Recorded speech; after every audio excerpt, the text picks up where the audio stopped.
지금도 전 세계 방방 곳곳에서 많은 전쟁들이 발생되고 있습니다.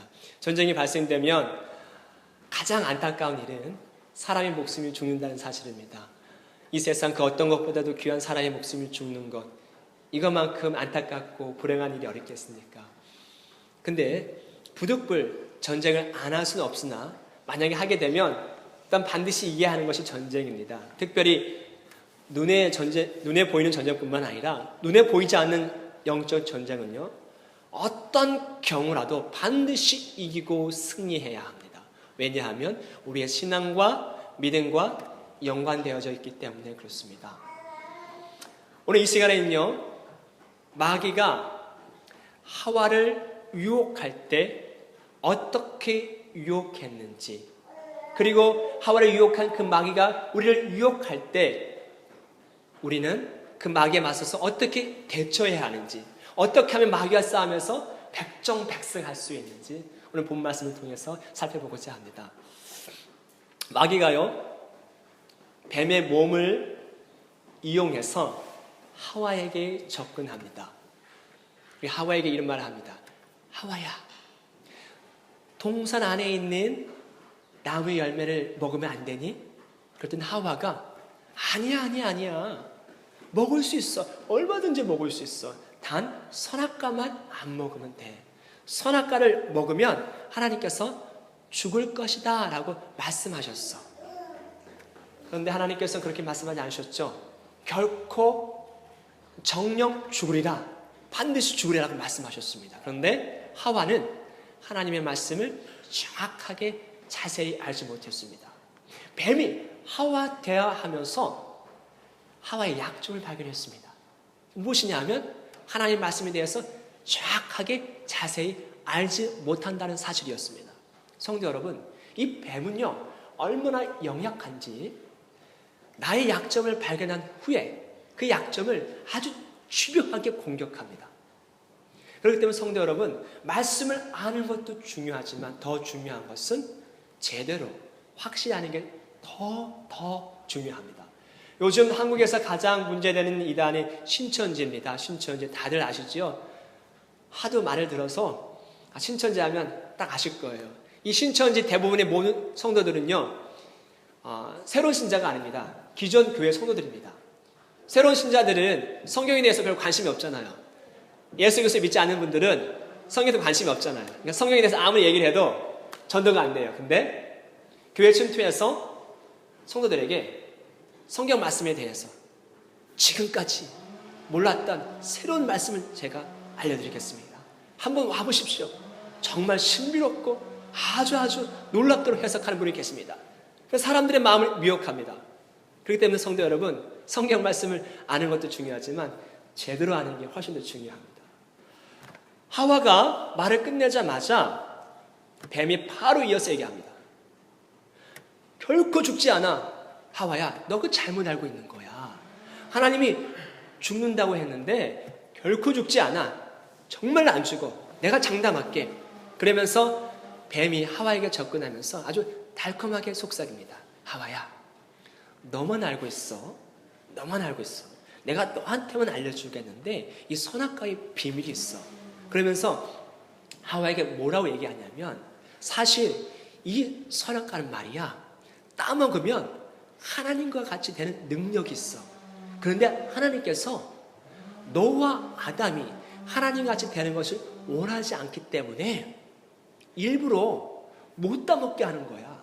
따먹으면 죽는다고 거짓말한 거야. 뱀이 하와에게 창세기 3장 5절에서 그렇게 이야기하고 있습니다. 성도 여러분, 뱀이 말하는 하나님은 어떤 하나님입니까? 지금 아담과 하와가 누려야 할 권리를 빼앗는 하나님, 원래 주어야 하는 건데 주지 않고 감추는 하나님, 공평하지 않는 하나님, 그리고 거짓말하는 하나님으로 마귀는 하와에게 이야기하고 있습니다. 하와가 여기서 마귀의 말을, 뱀의 말을 딱 끊고 고만, 난 더 이상 듣지 않을래, 이렇게 얘기했더라면 좋았을 텐데 계속 그 얘기를 듣는 거예요. 성도 여러분, 성도님들이 어떤 모임에 가셨을 때 다 그럴 수는 없죠. 하지만 어떤 분들은 유독 하나님에 대해서, 교회에 대해서 부정적으로 얘기하시는 분들이 계세요.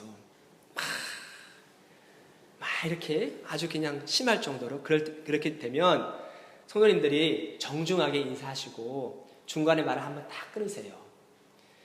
제가 알기로는 하나님은 그런 분이 아니십니다. 그렇게 말을 끊으시거나 아니면은 그 자리에서 지혜롭게 행동하셔서 나오세요. 왜냐하면 내가 아무리 믿음이 좋고 정결하고 깨끗해도 계속해서 나도 모르는 사이에 그 말을 들으면 나도 모르는 사이에 내 마음 가운데에 불신의 마음, 하나님의 불신의 마음이 싹트기 시작합니다. 뱀이 지금 하와에게 하나님과 하와를 비교하면서 하나님에 대한 좋은 점은 하나도 얘기하지 않고 거짓말만 계속해서 얘기하면서 하와 마음 가운데 불신의 마음을, 불신의 씨앗을 계속해서 심어주고 있습니다. 계속해서 그걸 듣다 보니까 하와 자신도 그 모르게 점점점 그 마음이 커지고 점점점 커지면서 하와를 뒤덮기 시작한 겁니다. 성도 여러분, 하와에게, 아담에게 하나님은 공평하지 않고 빼앗고 거짓말하는 분입니까? 아니죠. 아담과 하와에게 하나님께 주신 특별한 사명, 부르심이 있지 않습니까? 다른 생물에게 주지 않은 특별한 은혜가 있지 않습니까? 어떤 은혜였죠? 생육하고 번성하고 충만하고 다스리고 그리고 생물들 이름을 짓는 특기를 주셨잖아요. 마귀는 감사할 조건, 감사할 수 있는 마음을 빼앗아가고 그 자리에 불평과 불만의 마음을 심어주기 시작한 겁니다. 성도 여러분, 만약 하와가 자신의 그 부르심, 자신의 사명을 알았다면 혹여나 선악과에 대한 정확한 정보를 알지 못했어도 아마 마귀의 말을 중간에 딱 중단시켰을 거예요. 마귀, 뱀, 넌 지금 옳지 않아. 하나님은 그런 분 아니야. 내가 알고 있는 하나님은 나에게 너무나 많은 걸 주셨어. 나에게 생육하라고, 번성하라고, 다스리라는 사명을 허락해 주셨어. 그렇게 얘기했을 거예요. 성도 여러분, 하나님이 나를 부르신 사명, 나를 이 땅에 부르신 그 부르심을 모르면요, 어떤 현상이 나타나냐면 항상 다른 사람과 비교하게 돼요. 다른 사람과. 나와 다른 사람, 내 자녀와 다른 사람 자녀, 내 가정과 다른 사람 가정, 내 사업장과 다른 사업장. 하나님은 왜 우리 가정엔 이거 안 주셨지? 저 성도에게 주시고, 왜 하나님은 우리 자녀에게는 안 주시고, 왜 저 성도 자녀에게 주셨지? 왜 하나님은 우리 사업장은 잘 안 되고요, 저 성도의 사업장은 잘 되는 거야. 하나님은 뭔가 골프치 않아. 비교하면은 마귀가 하나님과 하와를 비교하면서 하와 마음 가운데 불신의 마음을 심어줬듯이 우리가 다른 성도와 비교하면서 좋은 쪽으로 비교하면 괜찮겠는데 나쁜 쪽으로 비교하면서 살아가면 나도 모르는 사이에 그 마음 가운데 불신의 마음이 싹트게 됩니다. 성도 여러분, 성도님에게만 주시는 하나님의 특별한 은혜가 있습니다. 성도님에게만 주시는 특별한 부르심이 있습니다. 그 부르심을 확실히 알고 나가는 사람은요, 어떠한 환난이 온다 할지라도 결코 쓰러지지 않습니다. 바울을 보십시오. 바울은 많은 환난을 당했습니다. 많은 아픔을 당했습니다. 많은 시련을 당했습니다. 그럼에도 불구하고 사도행전 20장 24절에 뭐라고 얘기합니까?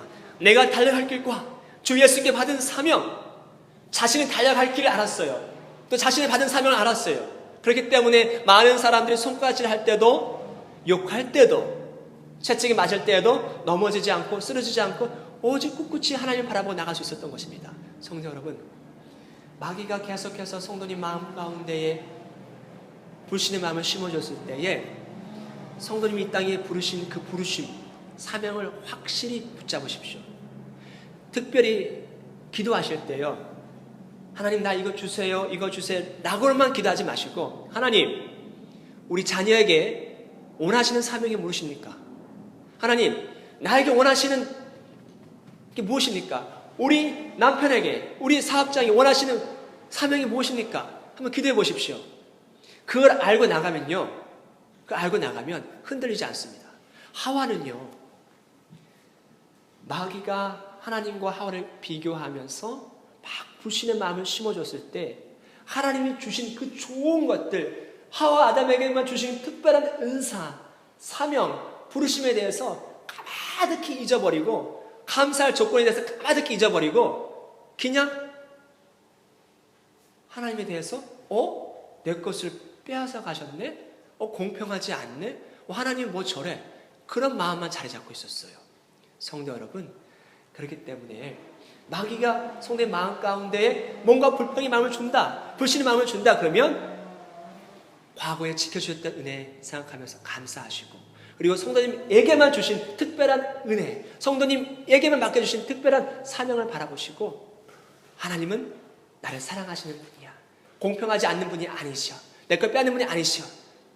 마귀가 그렇게 유혹했을 때 하나님만 바라보시고 사명 붙드시고 마귀의 유혹을 이기시기 바라겠습니다. 마귀는요, 하와의 마음 가운데 불평과 불만의 마음을 계속 심어줬습니다. 그러다 보니까 이 하와가요, 다급해졌어요. 하나님이 그런 하나님이야? 난 몰랐네. 빨리 선악과를 따먹어야 되겠는데? 막 궁금한 거예요. 이걸 따먹고 나면 어떤 변화가 생길까? 따먹고 나서 후회해도 소용이 없죠. 만약에 하와가 따먹기 전에 하나님께 1분이라도 10분이라도 아니 5분이라도 하나님께 기도했더라면 하와가 선악과를 따먹었을까요? 아마 안 따먹었을 거예요. 근데 하와가 놓친 게 있습니다. 뭐냐 하면 자꾸 불신의 마음이 커지니까 하나님께 기도를 하지 않았습니다. 하나님께 한 번이라도 물어보지를 않았습니다. 그냥 자기 생각대로 그냥 결정해 버렸습니다. 눈에 보는 대로, 몸에 가는 대로, 느끼는 대로 그냥 결정해 버렸습니다. 그리고 선악과를 따먹어 버렸습니다. 성도 여러분, 한국 속담에 이런 말이 있습니다. 급할수록 돌아가라. 급할수록 돌아가라. 내가 아무리 바쁘고 조급해도 그럴수록 더 기도하셔야 합니다. 그럴수록 더 침착하게 하나님께 기도하셔야 합니다. 하나님, 우리 가정에 요구하시는 게 무엇이죠? 내 자녀에게 요구하시는 게 무엇이죠?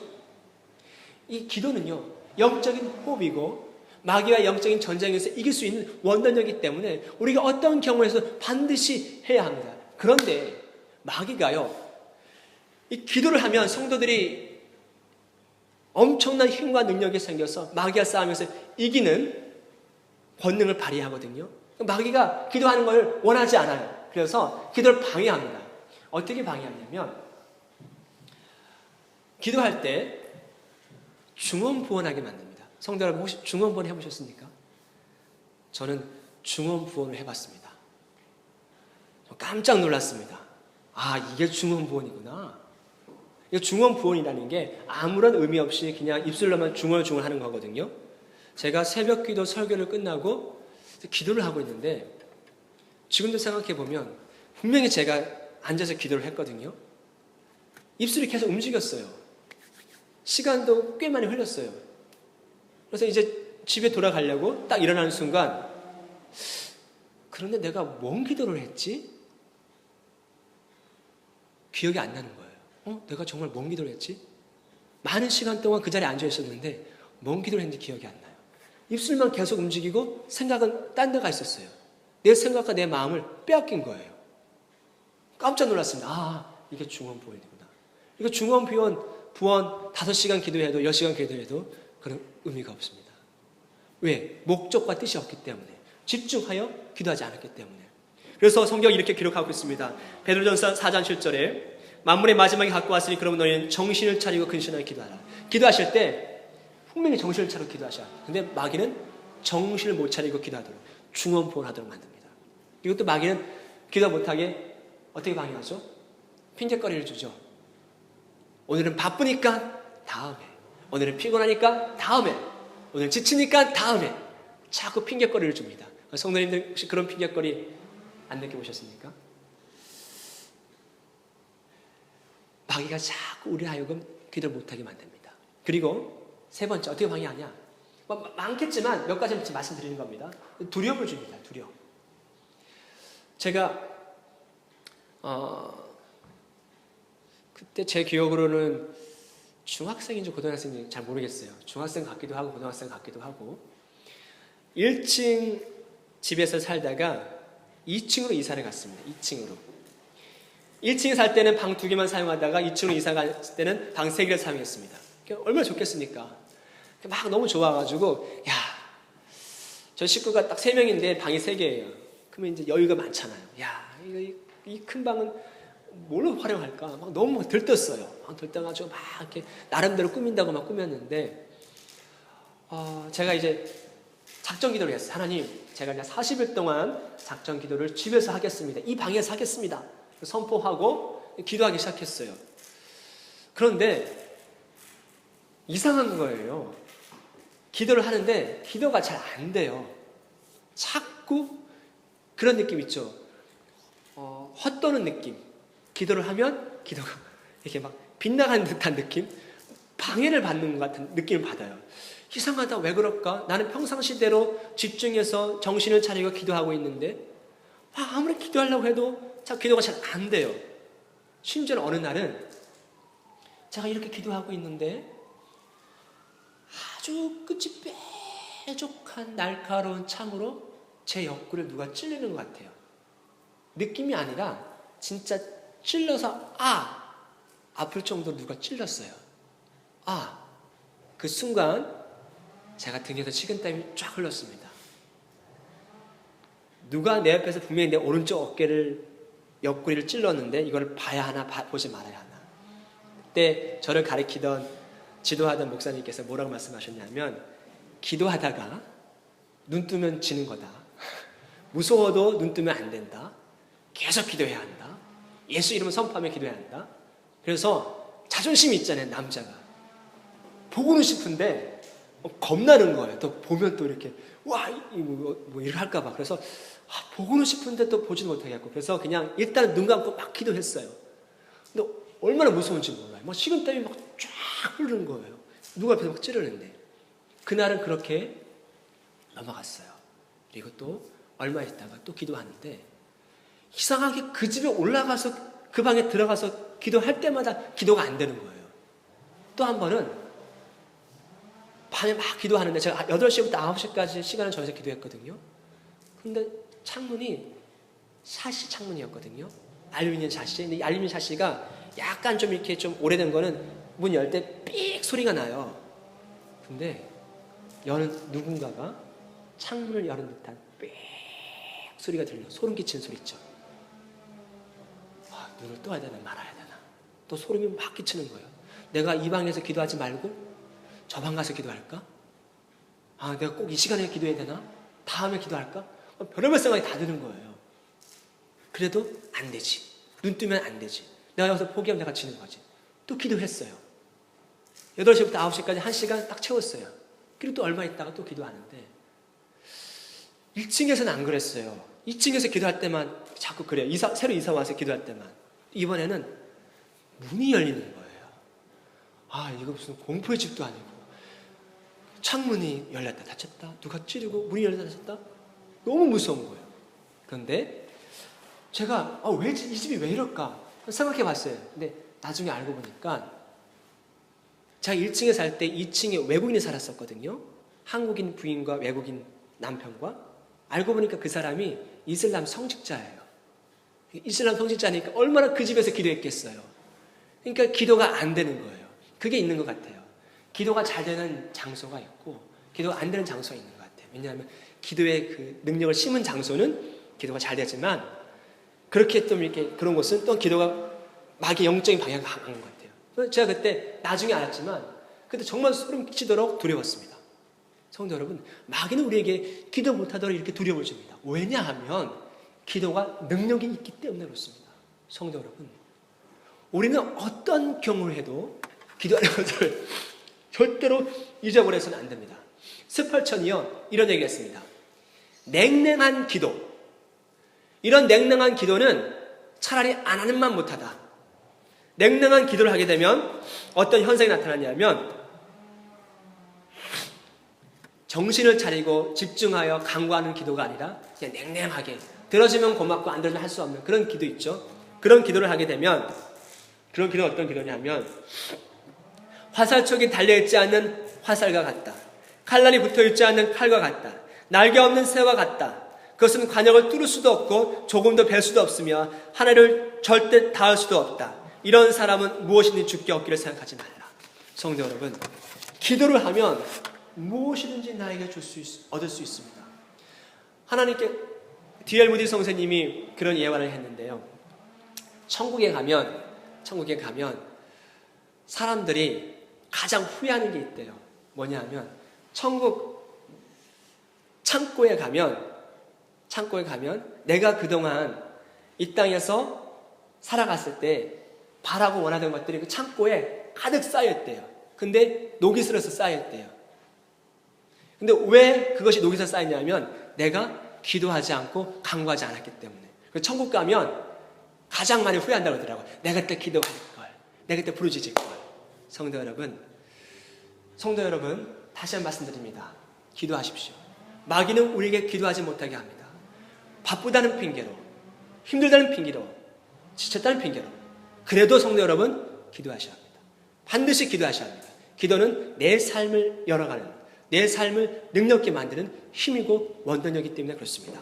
세 번째, 마귀가요, 하와에게 접근했습니다. 그래서 결국 하와가 선악과를 따먹죠. 막 조급해요. 빨리 따먹고 싶어요. 와, 나도 드디어 하나님같이 되는 거야? 그냥 앞뒤 생각하지 않고 하나님께 물어보지도 않고 아담에게 상의하지도 않고 그냥 따먹었습니다. 일단 따먹고 보자. 따먹었습니다. 그리고 아담에게도 죽었습니다. 선악과를 따먹기 전에는요, 옷을 벗었어도 그들이 부끄러워하는 줄을 몰랐습니다. 당당했습니다. 누가 보든 말든 당당하게 나왔습니다. 왜냐하면 성경에 나와 있지 않지만요, 아마 살아있는 생물들이 이런 마음을 품지 않았을까 한번 제가 상상해 봅니다.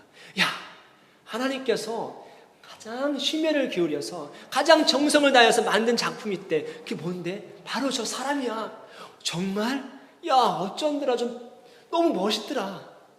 모든 생물들이 봤을 때 가장 부러워하는 몸이 사람 몸이었습니다. 하나님께서 가장 심혈을 만든 게 사람이었습니다. 아담과 하와는 당당했습니다. 그런데 선악과를 따먹고 난 이후에 그들은 어떤 반응을 보였습니까? 어머, 웬일이야. 가리기 시작합니다. 수치심을 느꼈습니다. 하나님의 가장 심혈을 기울여서 사람을 만들었는데 사람에게 준 선물, 이 몸에 대해서 부끄럽게 생각했습니다. 삶에 대한 자신감을 잃어버렸습니다. 당당함을 잃어버렸습니다. 마귀는요, 자꾸 우리로 하여금 죄를 짓게 만들어서 이 자신감을 상실하게 만듭니다. 이 삶에 대한 자신감뿐만 아니라 영적인 상태가 어떻습니까? 에덴 동산은요, 하나님과 늘 함께하는 곳, 아담과 하와가 늘 하나님과 대화하던 곳, 하나님과 만나는 곳이었습니다. 그런데 하나님의 음성을 들리자 그들이 숨기 시작합니다. 피하기 시작합니다. 하나님이 물어봅니다. 야, 너 왜 숨었냐? 그랬더니 뭐라고 얘기하냐면 내가 벗었으므로 두려워하여 숨었나이다. 네. 하나님의 음성이 즐겁지가 않습니다. 하나님과 만나는 장소가 행복하지가 않습니다. 이제 두려움의 장소를 버렸습니다. 영적인 관계에 있어서도 자신감을 상실해버렸습니다. 마귀는요, 우리로 하여금 불신의 마음을 심어주고 그리고 기도하지 못하게 만들어서 우리 영적인 상태를 밑으로 다운시킵니다. 그런 다음에 우리가 갖고 있는 자신감, 하나님에 대한 신뢰함을 다 빼앗아갑니다. 하나님 정말 나를 사랑하시는 건 맞아? 하나님 날 도와주시는 건 맞아? 나 같은 사람은 하나님이 안 도와주실걸? 나 같은 사람 하나님이 안 구원해 주실걸? 나 같은 사람에게 영생을 주시겠어? 영적인 상태가 침체되면 침체될수록 내 안에 있는 자신감을 다 마귀가 뺏어갑니다. 성도 여러분, 제가 성도님에게 한 가지 물어보겠습니다. 자식이요, 성도님이 10달 동안 이렇게 품어서 낳은 자식이 나쁜 길로 갔어요. 사람들을 괴롭혔어요. 도둑질했어요. 그리고 그 자식이 감옥까지 갔다 왔어요. 그러면 성도님, 그 자식과 이제 관계가 끊어진 건가요? 그런 자식을 보면 난 더 이상 너를 자식 삼지 않겠다, 관계를 끊으시나요? 아니죠. 그런 자식을 보면 더 불쌍해서라도 더 감싸 안게 되고 더 기도하게 되고 더 품어주게 되지 않습니까? 내 자식이 실수하고 죄를 졌다 할지라도 한 번 낳은 자식은 영원한 자식인 거예요. 마찬가지로 예수 그리스도께서 너는 내 아들이다, 너는 내 자녀다 한 번 인친 백성은, 한 번 선택된 백성은 때로 죄를 지어서 하나님 마음을, 예수 그리스도의 마음을 아프게 한다 할지라도 그래도 예수님 보셨을 때는 내 자녀인 거예요. 내 사랑하는 아들인 거예요. 성도 여러분, 마귀는 이거를 자꾸 잊어버리게 해요. 너 죄 지었지? 너 이제 끝난 거다. 너 죄 지으면 하나님 너 안 사랑하셔. 너 세상으로 어떻게 돌아가 버려. 자꾸 우리 마음 가운데에 자신감, 이 믿음, 이 신뢰함을 빼앗아가려고 합니다. 성도 여러분, 그렇다고 해서 제가 성도님에게 죄를 지으라는 얘기가 아니라 죄를 지었어도 주님께 돌아오라는 얘기입니다. 왜냐?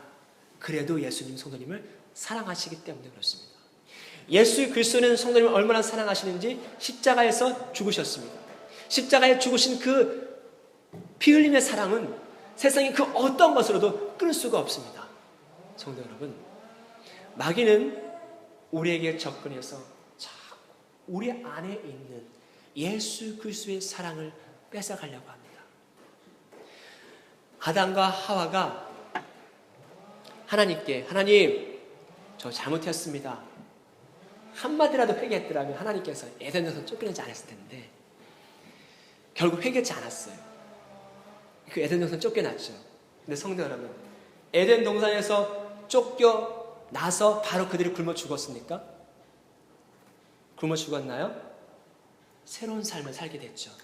하나님은 죄에 대한 정당한 대가를 치르게 하시지만 그래도 그들에게 새로운 삶을 허락해 주셨습니다. 이게 바로 하나님의 사랑인 것입니다. 성도 여러분, 말씀을 맺겠습니다. 마귀는 하와에게 유혹해서 접근해서 그를 넘어뜨리려 했고, 그리고 하와는 넘어졌습니다. 어떻게 유혹했냐? 처음에 접근해서 그 마음 가운데 하나님에 대한 불신의 마음을 심어줬습니다. 불신의 마음을 심어주다 보니까 그 다음 하나님과 대화하지 않습니다. 그리고 그 다음 죄를 짓게 만들어서 그가 갖고 있던 모든 자신감, 하나님에 대한 신뢰를 깨트려 버렸습니다. 성도 여러분, 마귀는 이러한 단계를 통해서 우리에게 접근합니다. 만약 마귀가 성도님을 이렇게 유혹했을 때 어떻게 대처하셔야 되겠습니까? 불신의 마음을 주셨을 때, 성도 여러분, 내가 예수님 선판에 떠나가라. 예수님은 나에게 수많은 감사를 조건을 주셨다. 도리어 감사하십시오. 기도할 수 없을 때라도 기도하십시오. 혹시 성도님 마음 가운데 상실의 마음이 들어도 그래도 예수님은 나를 사랑하신다. 이 확신을 가지십시오.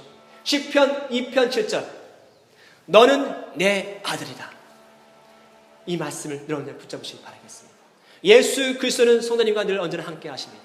그러므로 마귀의 유혹을 받았을 때 마귀의 유혹에 넘어가지 않고 늘 언제나 말씀을 붙잡고 예수님의 사랑과 예수님의 능력에 힘입어 마귀와 싸우면서 승리하시는 손님 되시기를 예수 그리스도의 이름으로 간절히 축원합니다.